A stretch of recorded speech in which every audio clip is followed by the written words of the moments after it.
আসসালামু আলাইকুম। আমি পলি লাইফস্টাইল ব্লগের নতুন আরও একটি ভিডিওতে আপনাদের সবাইকে স্বাগত জানাই। কেমন আছেন আপনারা সবাই? যে যেখান থেকে আমার ভিডিওটি দেখছেন আশা করি সবাই অনেক ভালো আছেন। আমরাও আপনাদের দোয়া এবং আল্লাহর রহমতে আলহামদুলিল্লাহ ভালো আছি।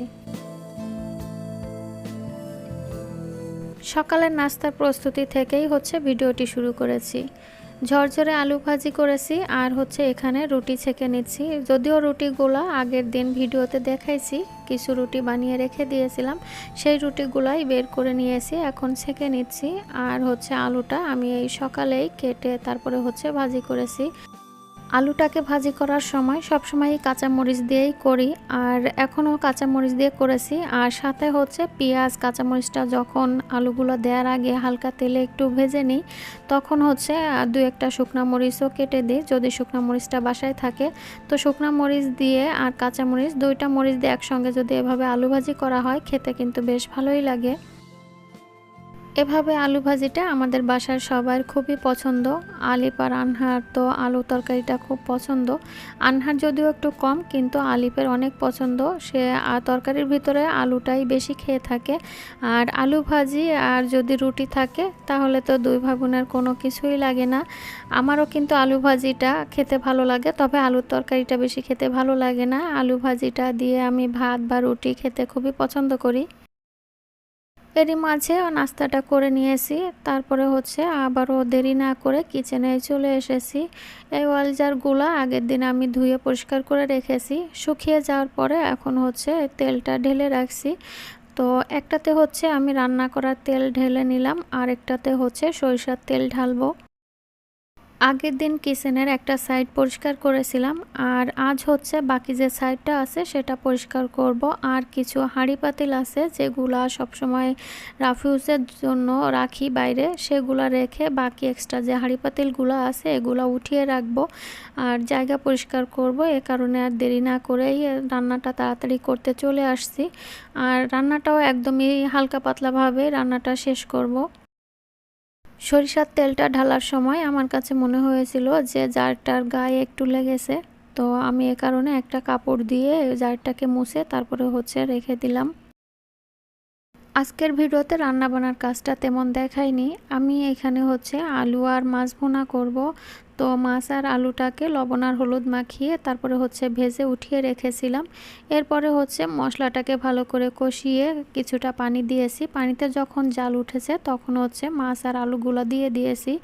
আরেকটা সাইডে এই তো আমি খোসা সহ কলা ভর্তা করব। কলাটাকে এভাবে ছোট ছোট পিস করে আমি সিদ্ধ করে নিয়েছি, পানিটাকে একদমই শুকিয়ে নিয়েছি। এখন একটু সরিষা দিয়ে তারপরে ভর্তা করব। আর একটা কলাই নিয়েছি, একটা কলাতেই কিন্তু অনেকটা ভর্তা হবে, যেহেতু খোসা সহ ভর্তা করব। আর খোসা সহ সরিষা দিয়ে কলা ভর্তা খেতে কিন্তু খুবই ভালো লাগে। এই তো মাছ আর আলুটাকে ভুনা করে নিয়েছি, তবে এখানে কিছুটা টমেটো দিয়েছিলাম কিন্তু সেটা আর বলা হয়নি। আর এখানে কিছু শুকনা মরিচ আমি আগে ভেজে চুলার পাশে রেখে দিয়েছিলাম ভর্তা করার জন্য। ভর্তাটা করার জন্য যে মরিচগুলো লাগবে সেই মরিচগুলো রেখে বাকি মরিচগুলো আমি একটা কৌটায় ভরে রাখছি, এতে করে মরিচগুলো মচমচে থাকবে। আর আমি সব সময় মরিচ ভাজার সময় একটু বেশি করে একসঙ্গে ভেজে রাখি, কারণ মরিচ ভাজার সময় একটা গ্যাস আসে। এটা যদি সব সময় ভাজি তাহলে দেখা যায় বাসার সবার একটু সমস্যা হয়। এ কারণে আমি একসঙ্গে বেশি করে ভেজে এভাবে উঠিয়ে রাখি, যখন ইচ্ছা তখন দেখা যায় ভর্তা করে নিতে পারি। আর রান্নার আগেই এই মরিচগুলা ভেজে চুলার সাইডে রেখে দিয়েছিলাম, যে আগুনের তাপে যাতে মরিচগুলা ক্রিস্পি হয়, আর এরপরে যাতে আমি কৌটায় এভাবে ভরে রাখতে পারি।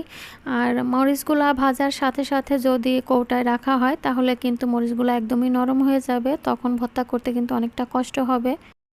আমি সরিষাগুলো ভালো করে ধুয়ে পানিটা ঝরিয়ে নিয়েছি। এরপরে পেঁয়াজ, তারপরে শুকনা মরিচ এবং রসুন দিয়ে ভর্তাটা করে নিয়েছি। এরপরে খোসা সহ যে কলাটাকে সিদ্ধ করেছিলাম সেটাকে বেটে একটা সাইডে রেখে দিয়েছিলাম। তারপরে শুকনা মরিচ, কাঁচা পেঁয়াজ আর রসুন বেটে কিছুটা সরিষা বাটা দিয়ে তারপরে ভর্তার সঙ্গে ভালো করে মিশিয়ে লাস্ট পর্যায়ে এসে একটু সরিষার তেলও দিয়েছি। সব কিছু দেওয়ার পরে আবারও একটু পাটায় বেটে ভালো করে মিশিয়ে নিয়েছি। ভিন্নভাবে মজার একটা কলা ভর্তা কে কে এইভাবে খেয়েছেন খোসা সহ আর সরিষা বাটা দিয়ে আমাকে জানাবেন, আমার ভালো লাগবে। তো রান্নার মাঝেই হচ্ছে আলিফের বাবা কিছুটা বাজার করে এনেছে। সে ব্যাগ থেকে বাজারগুলো বের করে রেখেছিল, বাকিটা হচ্ছে আমি গুছিয়ে রেখেছি। তো এর মাঝে হচ্ছে আমি কিচেনে যেহেতু এই কাজগুলো করব, এ কারণে রান্নার আগেই হচ্ছে আমার ড্রেসটাকে চেঞ্জ করে ফেলেছিলাম।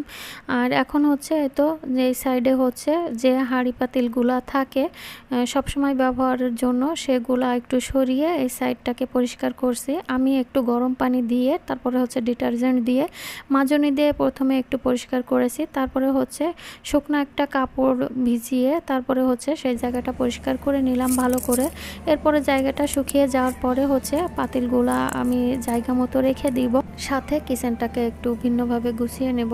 তো এই ভিডিওতে আর সেগুলো শেয়ার করব না, পরবর্তী ভিডিওতে কিচেনের একটা ভিডিও আপনাদের সাথে শেয়ার করব, আশা করি ভালো লাগবে। এটা হচ্ছে বিকালবেলা একটু ছাদে এসেছিলাম কিছু তুলসী পাতা তোলার জন্য, একটু চা করব। আর এসে দেখছিলাম আমার অপরাজিতা গাছের যে টবের নিচে কিছু অন্যান্য গাছ উঠেছে, তো সেগুলো একটু তুলে তারপরে গাছটাকে একটু পরিষ্কার করে দিলাম। ছাদ থেকে এসে তারপরে মাগরিবের নামাজটা পড়ে হচ্ছে এই তো চাটা বসিয়েছি, যে পাতাগুলো তুলে এনেছিলাম সেটা দিয়ে চাটা করছি। একদমই ন্যাচারাল গ্রিন টি বললেই চলে। চায়ের কালারটা কিন্তু দেখেন কতটা সুন্দর এসেছে। তো গ্রিন টি আমাদের কিনে না খেলেই চলবে, এটা দিয়ে গ্রিন টি বানিয়ে খেলে কিন্তু এক হচ্ছে আমাদের স্বাস্থ্যের জন্য খুবই ভালো, আর একদমই ন্যাচারাল, খেতে কিন্তু বেশ ভালোই লাগে। আমি মাঝে মাঝে এভাবে তুলসী পাতা দিয়ে চাটা করে খাই। ভিডিওর শেষ পর্যায়ে এসে আমি আপনাদের কাছে একটা রিকোয়েস্ট করি, যারা ভিডিওটি দেখছেন তারা প্লিজ ভিডিওটিতে একটা লাইক দিয়ে কন্টিনিউ করবেন।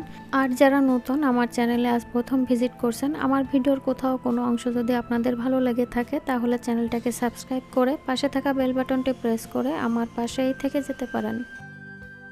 চাটা সবার জন্যই করেছিলাম, কিন্তু আনহা খাবে না, আর আলিফ হচ্ছে বাসায় নেই, ও পড়তে গেছে, আলিফেরটা রেখে দিয়েছি। তো আলিফের বাবার আর হচ্ছে আমার চাটাই শুধু এখানে নিয়েছি। আজ এ পর্যন্তই, সবাই সুস্থতা কামনা করে শেষ করছি আমার আজকের ভ্লগ। আল্লাহ হাফেজ, আসসালামু আলাইকুম।